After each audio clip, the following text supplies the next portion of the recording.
Pros and Cons of Legal Rights for LGBTQ Transgender Women of Puerto Rico and the United States by Group 21, Kaitlyn Medina, Xenia Cruz, Diana Salas, and Cristian Loera.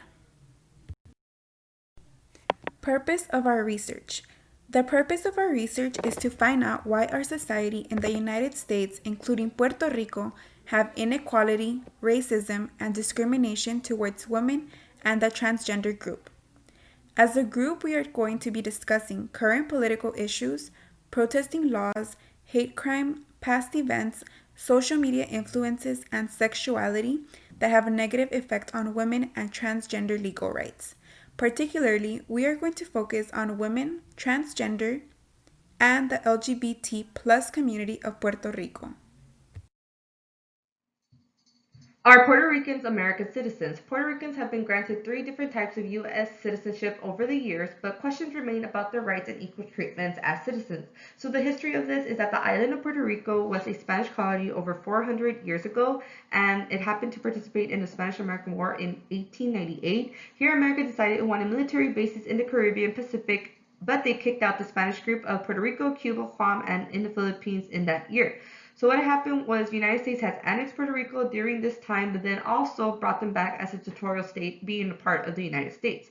So here we got to fast forward to 1917 that the U.S. Congress voted to grant citizenship to every person that was born on the island of Puerto Rico. But then we had some conflicts that still happen, as if Puerto Rico, that the island is considered a proper state, yes or no, and that there is inequality towards Puerto Ricans as being the United States citizen.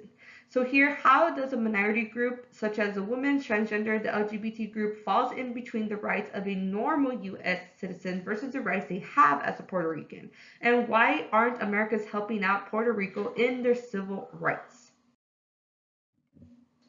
Se llamaba Alexa, a tragic story of a trans woman in Puerto Rico killed. On Monday, February 24th, 2020, police officers first responded to a scene at McDonald's restroom that a man was looking into the woman's restroom. Someone accused of Alexa being a peeping Tom. The cops escorted Alexa out of the facility. Bystanders with their cell phones decided to record and take pictures of the incident and of Alexa, then uploaded to social media. People on social media was mocking her by the way she looked and the way she dressed. 12 hours later, what had happened was a tragic event. Police confirmed that day they had found a body with multiple gunshot wounds in the grassland near the main road of Tio Baja, Puerto Rico. Though they didn't immediately identify who it was, but people assumed it was Alexa. On that same day, another video was uploaded on social media appeared to show several people taunting and threatening a person widely to believe it was Alexa, followed by the sounds of gunshots. My thought that it is not okay to laugh and make fun of someone based on the way they look or dress and their gender. Worse, to be killed for it because people don't value a human life. And those people are transphobias. Alexa was just trying to survive from people like this. She is a human being who was either a friend, a daughter, a helper, and trying to figure out how to live her life, but it was still taken away from her. So this is a hate crime, and there is more cons and disadvantage, such as an innocent life was taken away based on how she dressed and her appearance. People are still bigotry, prejudice, and there's hate towards this transgender women group, and that there is no civil rights for her, for Alexa, and that trans women of color are at risk of violence. So here the current research being done is I found that the group is called Lambaga Ligo, a non-profit national organization committed to achieve a full recognition of the civil rights of the lesbians, gay men, bisexual, transgender women in Puerto Rico. Bad Bunny honoring Alexa. Bad Bunny wanted to honor and create awareness to Alexa, whose death was very heartbreaking.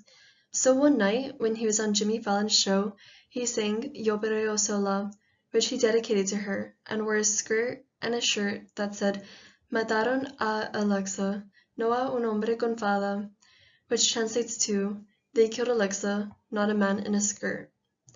Bad Bunny is an artist who is from Puerto Rico himself and uses his voice for awareness to protest the corrupt government there for not doing much with the Alexa shooting. As well, by wearing this outfit, he sends a powerful message to the transphobia community and shows that he is in full support of the LGBT community. Puerto Ricans affected at polls. As I was doing research, I found that this shooting was one of the most deadliest, and many innocent individuals' lives were taken so suddenly. Out of the 49 individuals shot, 23 of them were Puerto Ricans. It's very devastating because the Puerto Ricans fled to Orlando to have more freedom, but they were met with death. After this occurred, the whole community united to honor these victims, and to our knowledge, the reason for the shooting was revenge for US anti-terror policies that occurred abroad. I really don't understand why and how someone would have the authority to do this cruel action to so many innocent people. With everything going on, the Puerto Ricans had it hard because they traveled back and forth from Puerto Rico to the US to lay their sons or daughters down. They as well got a lot of hate from people because of their dialect, which is Spanish. A friend of one of the victims, Luis Martinez, pointed out that it takes a killing in order for change to happen, which is very true. In order to bring attention to an issue, there has to be something extravagant to occur, such as the Black Lives Matter movement. What I have found that has occurred since the shooting is there has been tougher gun laws so that there won't be just anyone buying guns. In addition, there is a law that was ruled by the Supreme Court on June 15, 2020 that said that the LGBT community is protected from workplace discrimination and cannot be fired based on their sexual orientation or beliefs.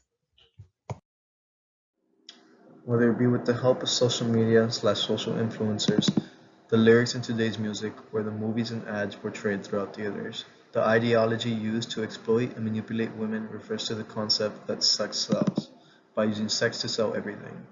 Rather than referring to intercourse, however, instead attributing in all regards to the physical characteristics behind physical beauty. A drop-dead gorgeous body, a perfect, unflawed physique is displayed to the world, generally using women to represent this idea of sex. Women are opposed to sell this idea that all women should look like a bombshell, with a slim body, nice ass, and perfect rack at that. All in all, exposing women to a number of different independent collision courses barreling into each other. Broadcasting the ideology that sex sells causes public health problems like emotional illnesses, sexual harassment, and sexual assault/violence against women. The psychology behind society portraying a woman as flawlessness is that a woman is only beautiful only if she is vibrant and perfect, which excludes almost all women, resulting in them feeling ashamed of themselves, ugly and miserable when that perfect look is not achieved. With an outcome of depression, poor self-image, and suicide, all in the pursuit to measure up ourselves against these false images, society claims what we should look like, surrounding us with unhealthy images that not only lower a woman's self-confidence, but also their self-esteem, both mentally and physically. Not not to achieve the look they desire in the first place, ending in a constant fear of catching their own reflection in the mirror, leading into the fact that if she does not meet these standards expected throughout today's culture, she faces the world looking down on her as if she earned nothing but filth, a disgrace of a woman. Due to these principles, we value sex is everything. How can a social movement to respect this population merge with other groups to advocate for change? By coming together, we become stronger. By merging with other movements, one can create stronger alliances. We are able to fight different battles for each group and achieve the peace and equality that we once and for all need. By coming together, we create a bond and the strength to fight harder.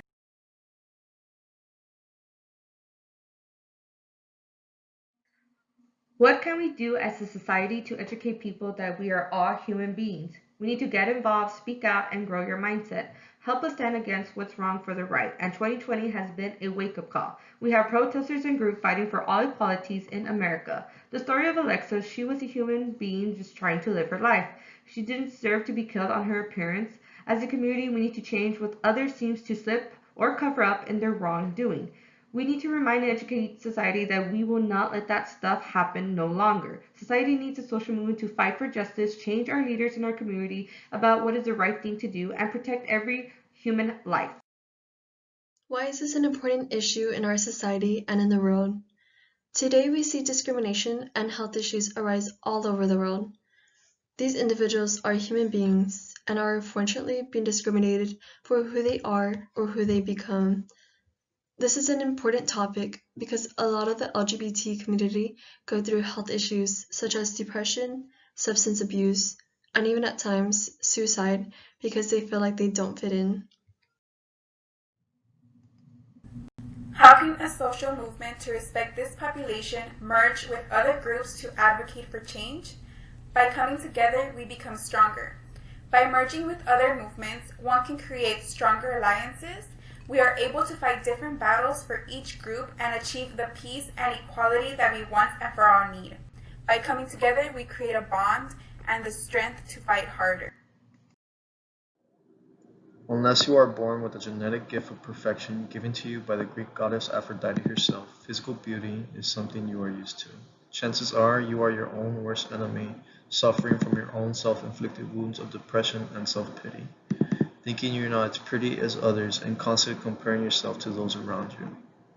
With today's society creating mental projections of what the world should be like, leaving women caught in the crossfire in this idea of perfection.